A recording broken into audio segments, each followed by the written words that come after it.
Shifting focus to what's happening in the U.S. next, Florida Governor Ron DeSantis, who was once the leading Republican rival to Donald Trump, ended his election campaign on Sunday and threw his support behind the U.S. president. It now leaves only low-polling Nikki Haley standing between Trump and the nomination as the Republican Party's candidate for the U.S. presidential election in November. It's clear to me that a majority of Republican primary voters want to give Donald Trump another chance.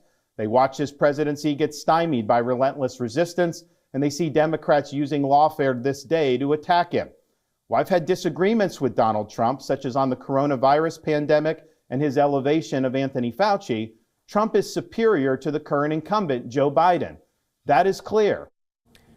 The withdrawal decision came less than 2 days before the New Hampshire primary, where polls showed him far behind frontrunner Trump and former UN envoy Haley. Trump stormed to victory in Iowa last Tuesday. 51% of Republican voters chose the twice impeached former president over DeSantis, who gained only 21%, and Haley at 19%. In a statement, Trump's campaign said he was honored by DeSantis' endorsement and called for Republicans to rally behind him, urging voters to choose wisely. Trump's campaign dismissed Haley as the candidate of the globalists and Democrats. No candidate has ever lost this race after claiming the first two states, and Trump would almost certainly declare the Republican nomination over with a win in New Hampshire. Trump widened his lead over Haley in CNN's latest New Hampshire poll. Trump holds 50% of support among likely Republican primary voters in New Hampshire versus 39% for former South Carolina Governor Nikki Haley.